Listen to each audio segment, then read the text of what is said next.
Salamat o Diyos dahil kayo ay Diyos na mabuti sa amin. Nagpapasalamat kami, Panginoon, sa aming tinatamasang lakas ng katawan, kalusugan.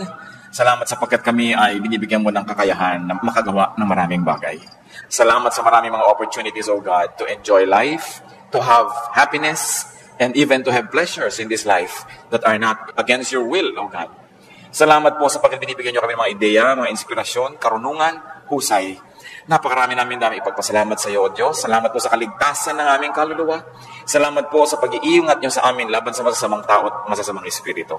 Pagpalain mo ang bawat salita na nagmumula sa Biblia, Panginoon, na aming pagbubulay-bulayan. Paramihin mo ang hiwaga at kapangyarihan nito sa aming buhay, maging lakas ng aming espiritu at maging ng aming lupang katawan.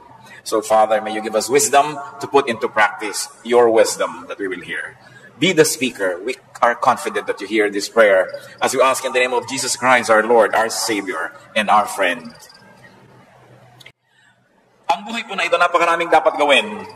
Napakaraming dapat na tungkulin na magampanan. Napakaraming dapat na sakripisyong dapat harapin. At marami rin ang mga kasiyahan na dapat malasap. There is so much to do and enjoy in this life. Therefore, life is meant to be long. At least it should be long enough to do many nice and wonderful and great things. Sabi po sa Psalm 90 verse 10, a normal life is about 70 years. 70 years. At kung tayo do'y pinagpapala ng Diyos, nadadagdagan pa yan ng higit sa 70 years. Kaya sayang naman kung higit na maiksi ang magiging buhay ng isang tao dahil sa kanyang kapabayaan o dahil sa kanyang pagkakamali. At yan po ang nais ating pagbulay-bulayan ngayon. To maximize the beauty of life is to lengthen your life. Pahabain ang buhay na ating tinatamasa. How can you have a long life? How can we lengthen our life? The first and the most important thing to do is to love God. Mahalin ang Diyos. Anong kinalaman nun? Psalm 91 verses 14 to 16. Because He loves me, says the Lord, I will rescue Him. I will protect Him, for He acknowledges my name. He will call upon me and I will answer Him. I will be with him in trouble. I will deliver him and honor him. With long life will I satisfy him and show him my salvation. So yan daw ang gustong gawin ng Panginoong Diyos sa isang taong nalulugod sa Kanya, nagmamahal sa Kanya at kinalulugdan niya. Ililigtas niya mula sa mga panganib at pahahabain niya ang buhay. Love God. Who you love can lengthen or shorten your life. Napakahalaga yan na ating namnamin. Kung sino ang minamahal natin ay pwede magpahaba o magpaiksi ng buhay natin. And when we add, whatever you love can lengthen or shorten your life. Ano bang ating hilig sa buhay? Ano bang gusto natin mga libangan, hobbies? Ano bang ating uri ng pamumuhay, ng lifestyle? Yan yung nakakapagpahaba at nakakapagpaiksi. Bagamat, ang itinakda ng Panginoon ay isang buhay na mapayapa, mahaba at mabunga para sa lahat, pero tayong tao ay binigyan niya ng free will. Kaya meron tayong participation kung umiiksi o humahaba ang ating buhay. Kaya dapat may ginagawa tayong tama. At una dyan, love God. Then obey God's teachings and commands. Isang napakalakas magpahaba ng buhay, yung masunurin. Nakita niyo po yung pag-inom ng gamot, kung sinusunod ninyo yung dosage, humahaba ang buhay niyo. Pero huwag yung sundin yan, katulad ng isang totoong kwento na nangyari sa Pampanga. Isang ina, sabi ng doktor, bilhin niyo po ang lahat ng gamot na ito, ipainom niyo lahat sa anak niyo. Kasi alam ng mga doktor, yung habit ng iba ay pag medyo gumaling-galing na, titigilan ng pag-inom ng gamot. Binili nga ng masunuring ina at ipinainom ng lahat, sabay-sabay. Namatay ang bata. Totoong kwento. Hindi sumunod sa instruction ng doktor. Kung tayo susunod sa instruction ng doktor ng mga doktor, sa kanyang ipinagagawa sa atin kung anong dapat ginagawa, kailan, anong hindi dapat ginagawa, hindi hahaba ang ating buhay. Bakit? Siyang nakakakilala ng ating katawan, ng ating espiritu, ng ating emosyon. Kaya pag sinusunod natin siya, parang sumunod kayo sa manufacturer's instruction how to use a certain product. Kung yung kuryente mali, sinaksak mo sa ibang voltahe, sasabog agad yung gamit, patay na siya, tapos na yung buhay niya. Pagka hindi natin ginawa sa tama, masisira agad. Ganon din ang katawan ng tao. Yung may likha sa atin, ang nakaalam ng higit kung ano ang marapat. Deuteronomy 4:40, keep his decrees and commands, which I am giving you today, so that it may go well with you and your children after you, and that you may live long in the land the Lord your God gives you for all time. So ang pagsunod daw sa kautusan ng Diyos ay nangahulugan ng pagpapahaba ng buhay ng tao. Kaya pati po ang pagpapahinga, iniutos ng Diyos. 6 days you shall labor and do all your work, and on the 7th day you shall rest. Utos siya ng Panginoon. Yung iba sobrang sipag, hindi na nagpapahinga. Akala nyo natutuwa ang Diyos? No. Dahil pag sobrang sipag at hindi ka nagpapahinga, you are disobeying God. That's disobedience. Kahit pasabihin mo dahil sa kadakilaan, dahil sa kasipagan, pero alam ng Panginoon ang limit na kayang dalhin ng katawan ng tao sapagkat siya ang lumikha. And God remembers that we are dust. That's why it is important to be obedient. Pag sinasabi ng Diyos, huwag ka na magalit, magpatawad ka. Akala nyo ba pinapalugi tayo ng Diyos pag sinasabing magpatawad ka? Kasi pag hindi ka nagpapatawad, ikaw ang nagdadala ng lahat ng bigat ng mundo, ikaw ang nagagalit, tumataas ang presyo ng iyong dugo, bumibilis ang pintig ng iyong puso, pati ang pulso mo bumibilis, nawawalan ka ng ganang kumain, hindi mabuti para sa iyo. Kaya sabi niya, ipatawad mo na. E paano po kung hindi naman humihingi ng tawad? E di lalo namang dapat mong patawarin, alam ka namang dahil hindi siya humihingi, ikaw ito nalugi. Kailangan mag-usa ka na. Kaya pag sasabi niya, huwag kang mag-inggitin, huwag kang magselos, huwag kang magalit, mabuti lahat sa katawan ng tao yan. Kaya sumusunod sa Panginoon, nagkakaroon agad ng advantage over the others. Meron na tayo agad na pampahaba ng buhay. God's words is, ang salita ng Panginoon ay manual. It's a manual to life, it's a manual in life. And it's important to respect the wishes and the design of God, our Maker. How to have a long life? Please God. With what you ask for. Katulad ni Solomon. Sabi ng Panginoong Diyos, o sige, gagawin kitang hari, kahit anong hilingin mo, ibibigay ko sa iyo para magkaroon ka ng lakas para maging hari. Ano ba yun? 1 Kings 3:11-14. So God said to Solomon, since you have asked for this, and not for long life or wealth for yourself, nor have asked for the death of your enemies, but for discernment in administering justice, I will do what you have asked. I will give you a wise and discerning heart, so that there will never have been anyone like you, nor will there ever be. Moreover, I will give you what you have not asked for, both riches and honor, so that in your lifetime you will have no equal among kings. And if you walk in my ways, and obey my statute and commands, as David your father did, I will give you a long life. Natuwa ang Diyos dahil humingi sa Solomon ng wisdom instead of kung ano-ano. At sabi niya, nakakatuwa ang hiningi mo, maganda. So pati hindi mo hiningi, ibibigay ko na rin sa iyo dahil natutuwa ako sa iyo. At kung magiging masunurin ka sa aking mga utos, dadagdagan ko pa ang yan, lahat ng yan, ng mahabang buhay.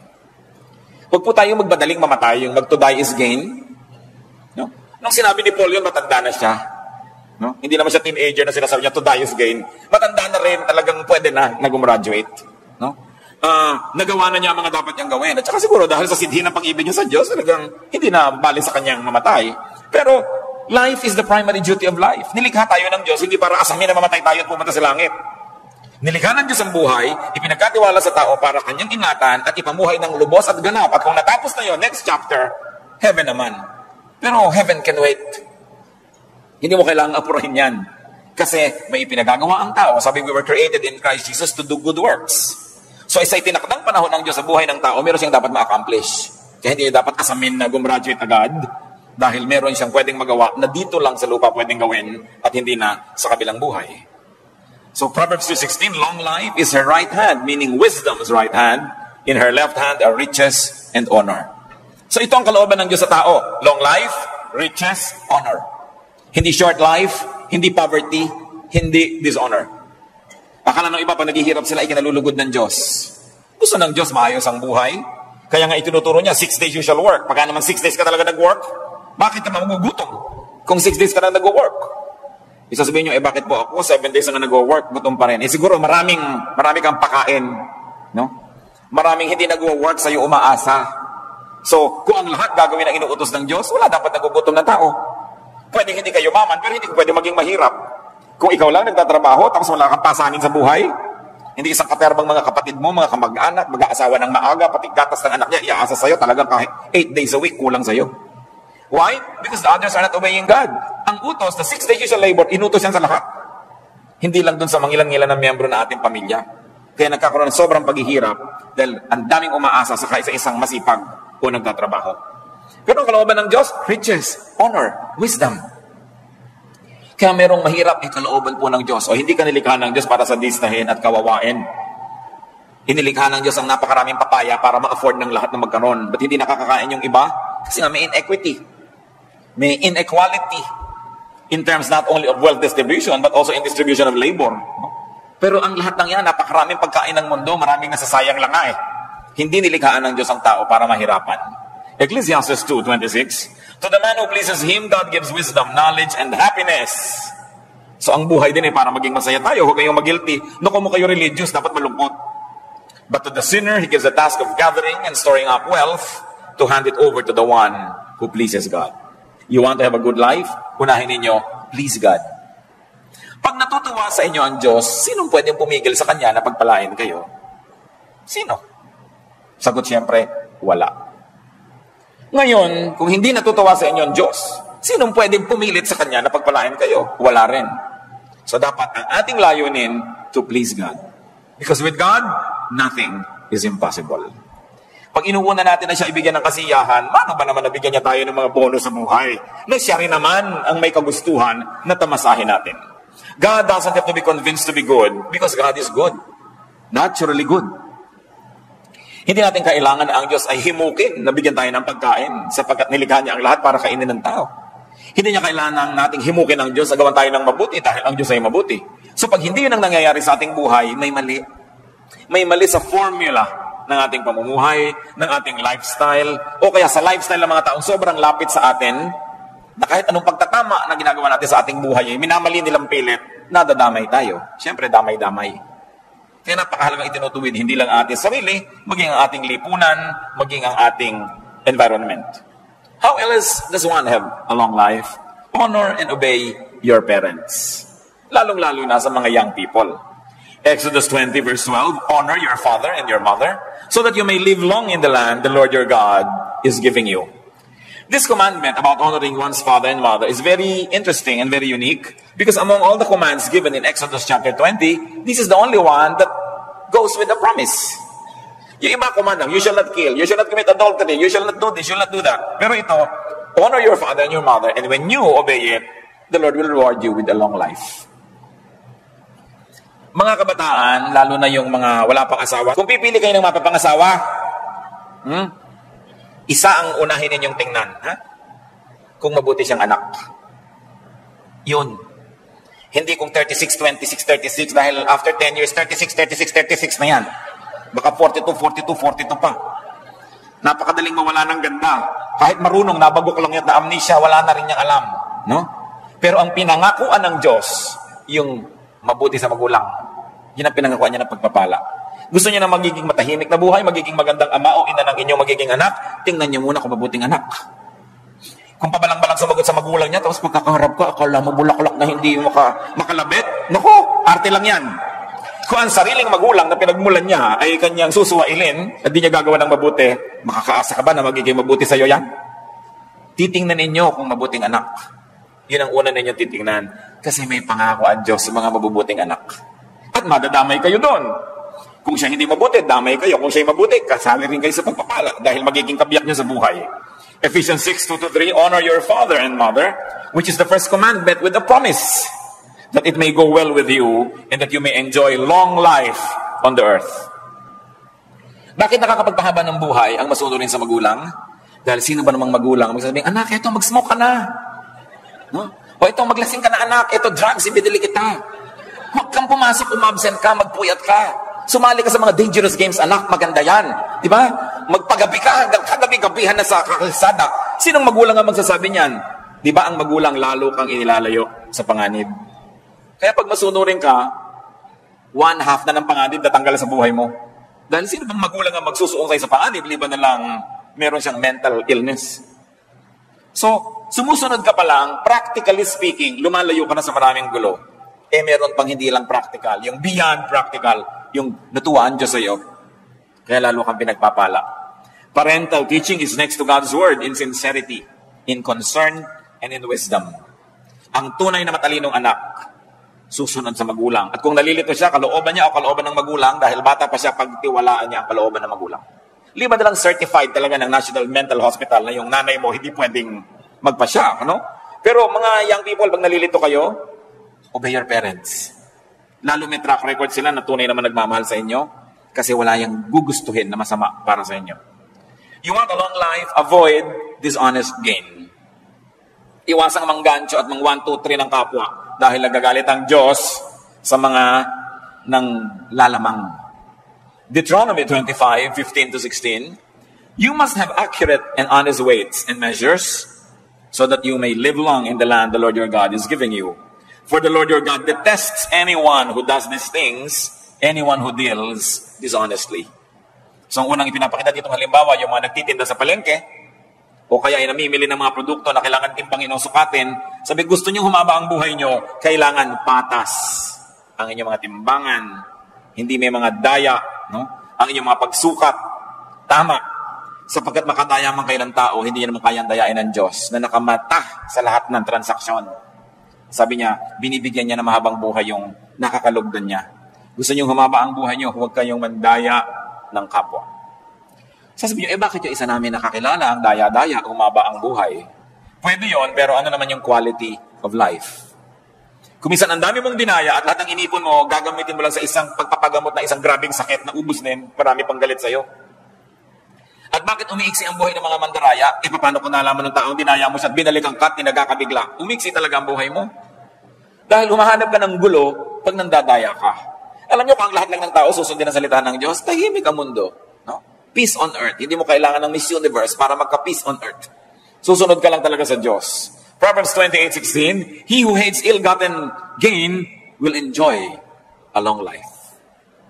Yan daw mga namumuhi sa mga tinutubo sa pandaraya, magkakaroon ng mahabang buhay. Honesty pleases God. Honesty keeps you away from troubles with men, therefore you will have a long life. And you want long life, be fruitful.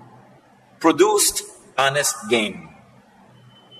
Alam niyo kung sino lang yung gustong mamatay na? Yung walang magastos. No? So kung ikaw productive, pag may sakit ka, may pambili ka ng gamot, may pampadoktor ka, naiinip ka, may panglibang ka sa buhay, may gusto kang tulungan, natutulungan mo, ayaw mo pang mamatay. Nakita niyo yung mga pharaoh, yung mga emperor, yung lahat mga hari at mga reyna, kutak-kutak mga elaborate na ritual pag sila namatay kasi gusto nilang ituloy pa yung buhay nila next life kasi enjoy sila eh. Pero yung mga slave, naku, gusto na nang mamatay agad dahil yun na lang ang pag-asa nila makataka sa hirap. So pag tayo po, mabunga sa buhay, dahil marami kang tinatangkilik, marami kang na-enjoy, you naturally want to extend life. That's why to be fruitful, you will naturally position yourself to love life. Sa Matthew 25:21, paano ginantimpalaan yung mabuting manggagawa? His master replied, well done, good and faithful servant. You have been faithful with a few things. I will put you in charge of many things. Come and share your master's happiness. Ang pinag-uusapan na natin dito mga kapatid, happiness, hindi na number of years in one's life. Because long life doesn't always mean length. Long life doesn't always mean number of years. But it can mean quality of life. It is not years in your life, but life in your years that make it long.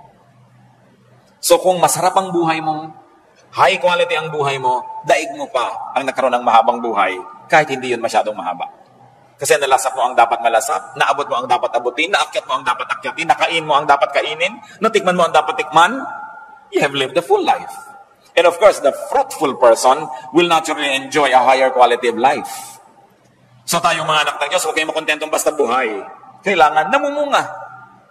Hitik na hitik, mabulaklak, mabango, humahalimuyak, maganda, makulay. Dahil sabi ng Panginoong Jesus sa John 10:10, I came that they may have life and have it abundantly. Have it to the full.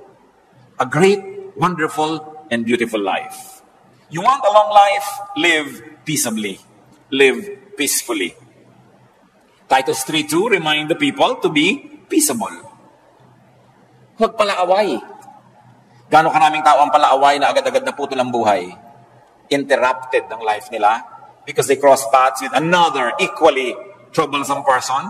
Nag-contest sila, namatay sila pareho o isa ang namatay. Yung mga mainitin ng ulo, hindi marunong magbigay sa kapwa.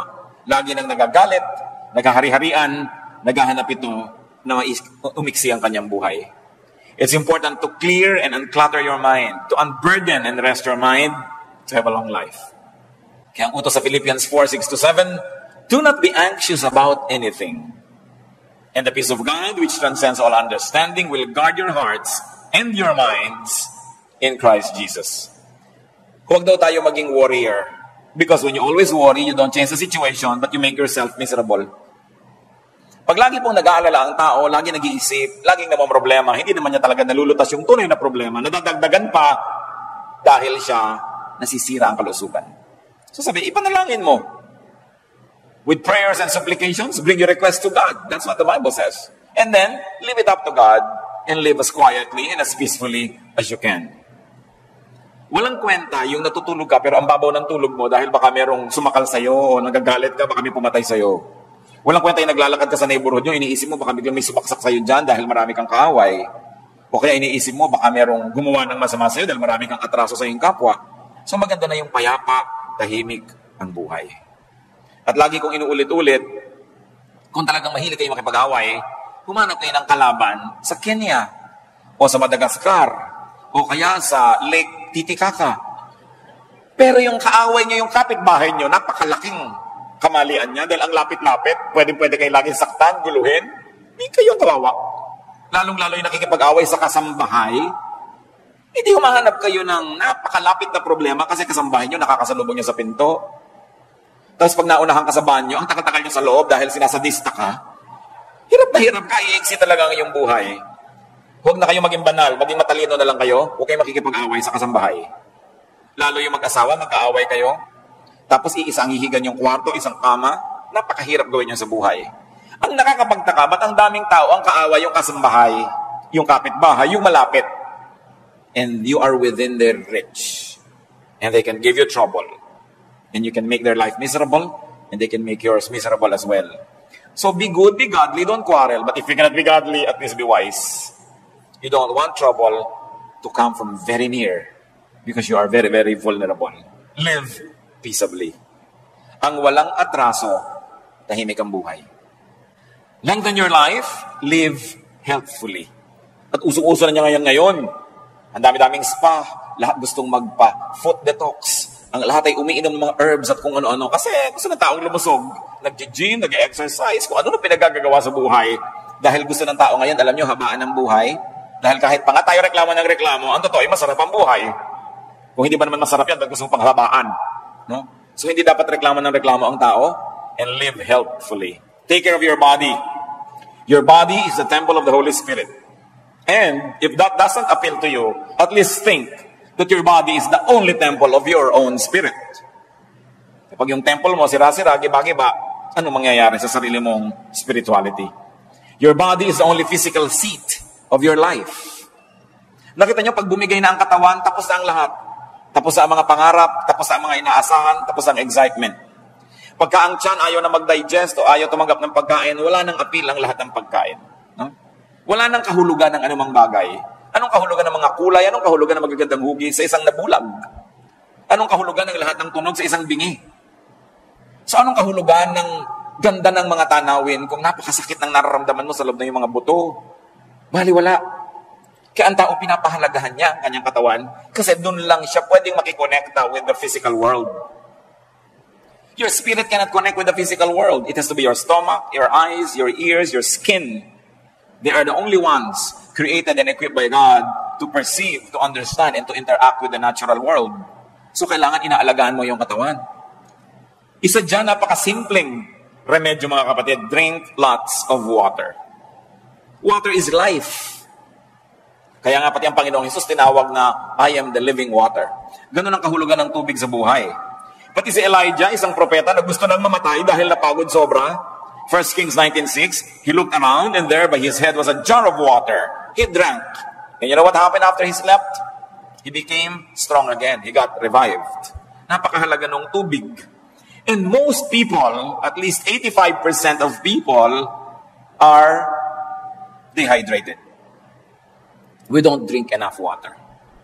Ang dami nating ipinapawis, ang dami nating ina-excrete na mga liquids, but very few people really drink enough water.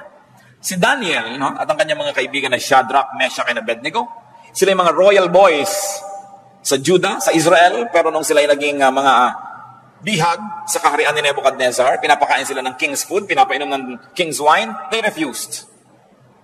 So ayaw namin kumain ng mga matataba na pagkain na yan, yung mga masasarap na pagkain ng hari at uminom na kanyang mga alak, pakainin nila kami ng gulay at painumin kami ng tubig.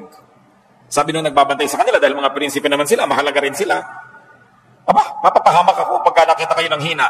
Pakainin nyo lang kami ng gulay at painumin ng tubig 10 days, then test our strength. Pagka hindi nyo kami nakitang malakas, edi sige, kakainin na namin pinapakain nyo. At sinubok nga yun at nakita sila higit na malakas kaya sa kumakain ng karami-raming rich foods and rich drinks. Daniel 1:12, please test your servant for 10 days. Give us nothing but vegetables to eat and water to drink. At hindi sila nalugi. Napakahalaga na umiinom ang tao ng tama. Many drinks are time-released poison.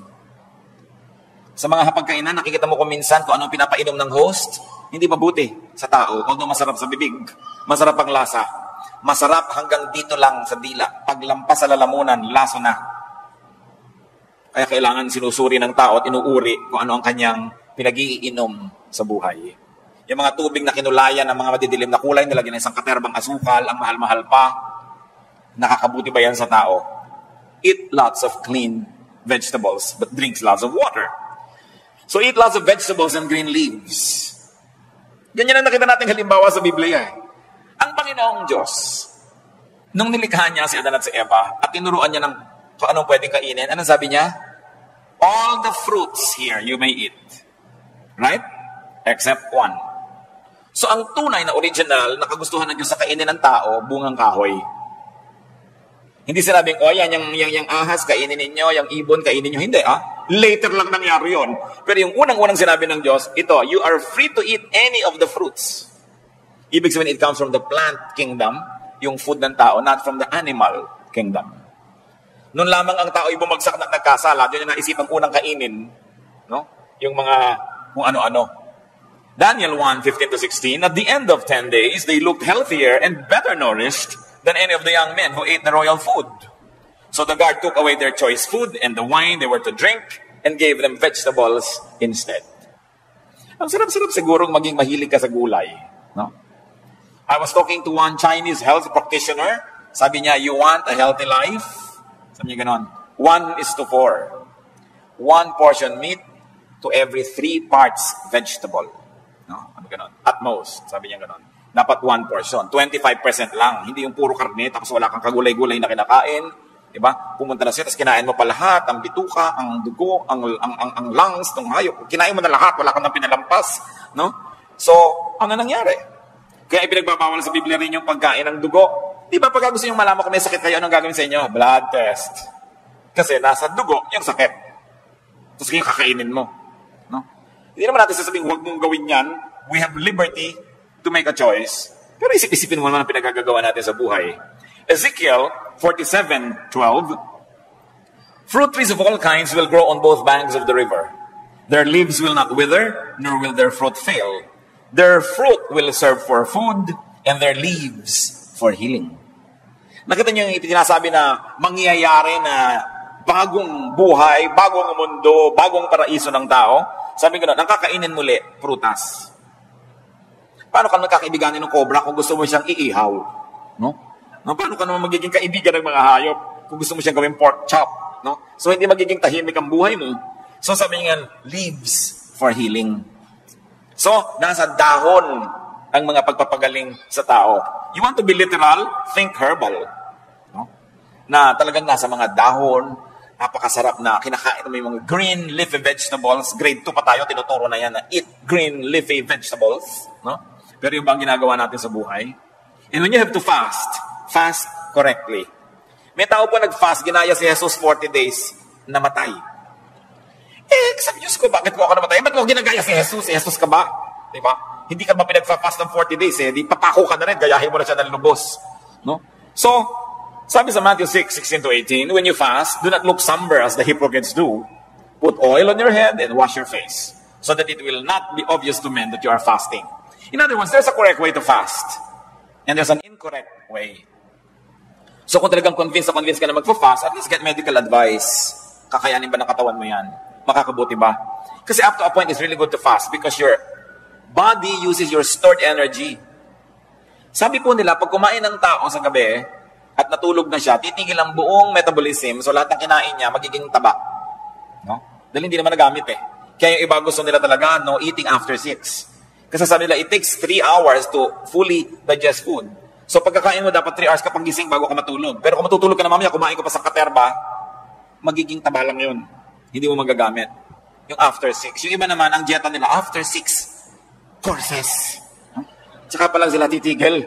Kaya talagang hindi natabla-tabla ng anumang dieta. But correct timing, correct bodily condition, motive and technique will also be good if one fasted. Pero dapat tama pati yung motivation. Hindi lang para ipagyabang mo nag-fast ka o dahil lahat may magpa-fast, sasali ka. Dapat may personal conviction. Hindi lang nakikiuso. Take your medication. Yung iba kung naging Christian, ayaw na uminom ng gamot. Hindi, pagagalingin ako ng Diyos. Well, pwede kang pagalingin sa himala. Hindi naman talaga imposible yun. Pero pwede ka lalong pagalingin kung uminom ka ng gamot mo. Lalo tama yung gamot mo, tama naman yung prescription. Si Timothy nga anong payo ni Paul?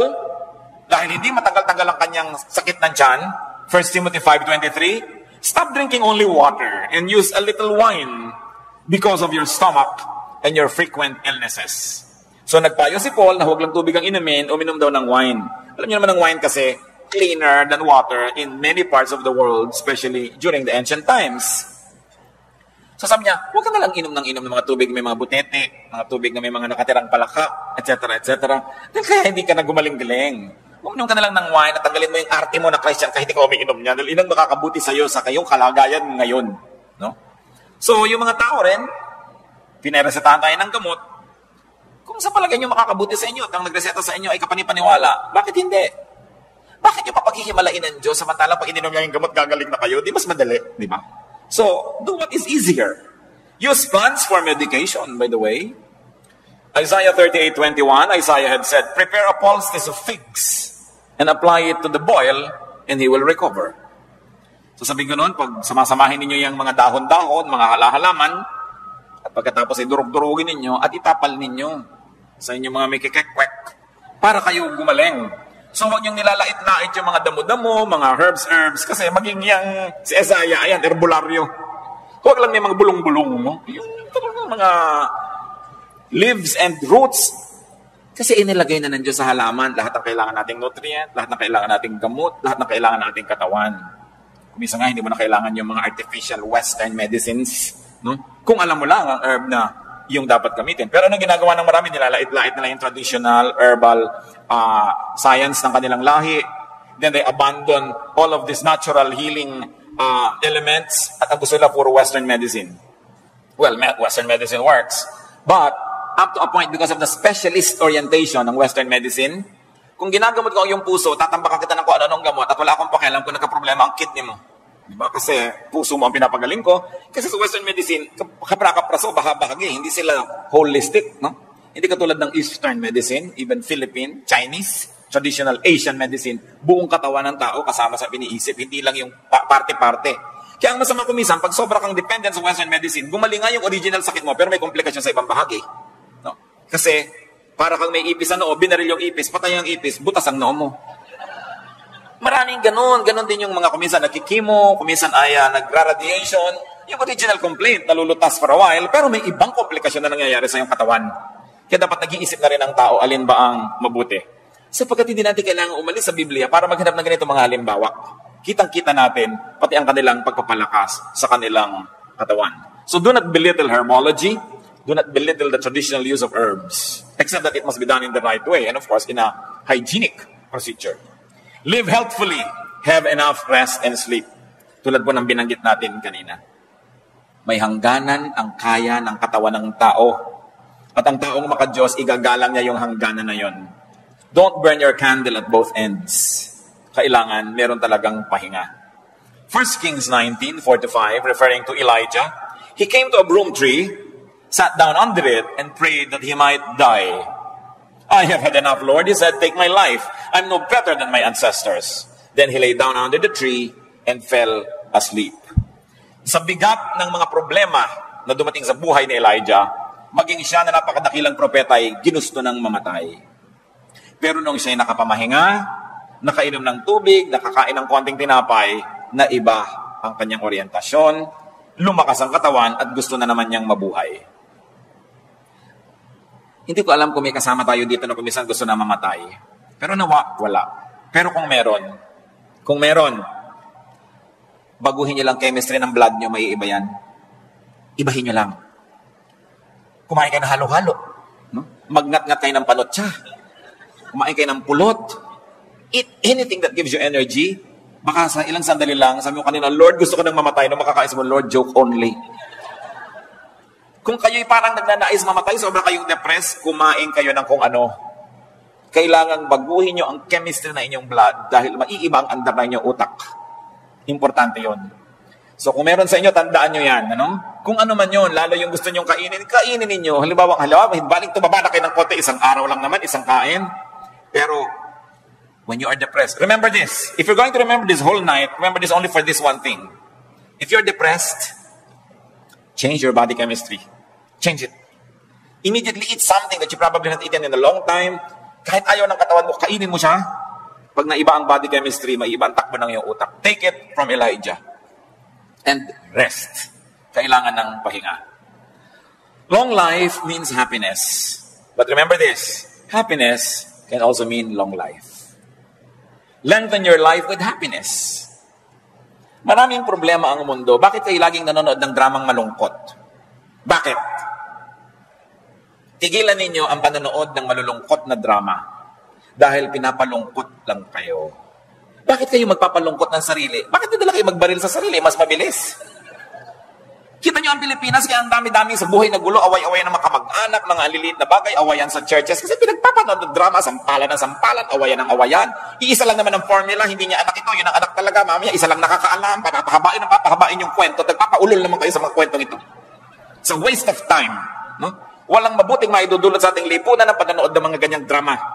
No? At pakikinig na sari-saling drama. At kung kayo naman mahilig lang manood ng horror, lalo na, yung natatakot kayo, kinakabahan kayo, napapatili pa kayo, at nagbayad pa kayo, ha? Tapos pupunta sa church para maipanalangin, makakita ng magagandang bagay, umawit, at makarinig ng sermon, tapos pagdaan ng basket, hindi nakikita. Pero nagbabayad para manood ng horror, nagbabayad yan doon sa mga sasakyan na pinaghahampasan ng katawan nila sa hangin, yung mga hilong-hilo kapag baba mo, nagbabayad, yung mga tao talaga, ba't di gamitin ang utak? So, huwag kayo nagsasasakay sa mga ganon. Kailangan ko pa mapupunta rito para sabihin sa inyo yun? Huwag kang manood ng horror dahil natatakot ka. Huwag kang manood ng drama dahil nalulungkot ka. Maiksi ang buhay. Kontian nyo yung lugar para sa lungkot. Kasi kahit hindi kayo umimbento ng lungkot, kusayang darating sa mga tamang panahon. Mamamatayin tayo ng kamag-anak. So huwag na kayong umiiyak dahil may namamatay sa TV na drama. Dahil buhay na buhay pa yung artista doon at nagsha-shopping na sa kinita niya, kayo naman lungkot na lungkot pa. There will be enough people around us who will die. So don't grieve artificially for this kind of deaths that are fictitious. No? Huwag niyong galitin ang sarili niyo dahil napakasama nung kontrabida, galit na galit kayo. Ang dami nang nakakagalit talaga sa totoong buhay. Dinadagdagan niyo pa. Kung ako talaga, ipagbabawal ko ang ganyang mga drama-drama. No? Hindi mabuti sa ating lipunan. Malungkot na lang siyempre sa mga artist at producer. Umimbento kayo ng mas masaya. No? Yung mas maganda, yung nakaka-edify. Life is God's gift. You agree? So love life. Celebrate life. Live life to the fullest. Lengthen your life.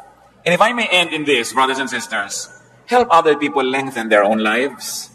Huwag niyong paiksiin ang buhay ng inyong kapwa dahil tinotorture nyo. Payagan nyo rin silang sumaya. Bigyan nyo rin sila ng lugar. Huwag nyo silang dominahin. Huwag nyong diktahan. Tigi-tigisa lang tayo ng buhay. Hindi ko mo kayo ang may pera, kayo ang may kapangyarihan. Didiktahan nyo ang inyong kapwa. Kasi siya man, isa lang ang buhay niya. Live your life the best way you can and let others live theirs. Aming Diyos, salamat sa mga paalala nyo na ang buhay ay masaya, maganda, mabuti. And life is enough sorrows, enough troubles, enough problems that we should not invent sorrows and problems anymore. Turuan nyo kami, Lord, to be selective. Kung anong pinapanood, anong pinapakinggan, anong dinidinig, ano ang pinag-uubusan namin ng lakas. Nang ang maiksing panahon dito sa lupa, ay matamasa namin ang lahat ng dapat na basahin, magawa ang lahat ng misyong ipinagagawa mo, walang maaksaya. Psalm 90 verse 12 says, teach us to number our days. So Lord, teach us to number our days. To be thankful for every day. To be thankful, O Lord, for work and for rest. At nang sa ganun, Panginoon, ang buhay namin, huwag naming kabagutan, huwag naming pagsawaan, at lalo namang huwag naming gustuhin wakasan. Isang malaking kataksilan sa inyo na nagbigay ng buhay, na aksayahin namin ang buhay na ito. Teach us, O Lord. Matuto kami na maghanap buhay doon sa talagang kung saan kami mag-enjoy. Turuan niyo po kami na ilagay ang sarili namin kung saan kami mamumunga ng pinakamarami at saan kami magiging kapaki-pakinabang. Magbulay-bulay tayo, mga kapatid. Walang buhay na dapat masayang. Kung mayroong buhay na nasasayang, mag-isip ngayon din ibahin ang pamamaraan. O kaya may mga bahagi ng buhay natin na alam natin na sasayang, palitan ang pamamaraan ng pamumuhay. Sapagkat ang buhay na ito, bigay ng Panginoon. Napakaraming magaganda siyang iniwan along the way to be discovered by everybody who travels well and who travels correctly. Let us have time for reflection. Pasalamat tayo sa Diyos sa ating buhay. Ipagpasalamat yung mga kapatid ang mga magagandang bagay na tinatamasa niyo sa buhay. At ipasa Diyos natin yung mga bagay na hindi pa nangyayari pero gusto natin. Identify your own habits, your own style that makes your own life miserable. Kailangan ng pagbabago ng isip, pagbabago ng style so that we can have a full, meaningful, and abundant life. Life is a gift. Let's be alone with the Lord and listen to the prodding of the Holy Spirit.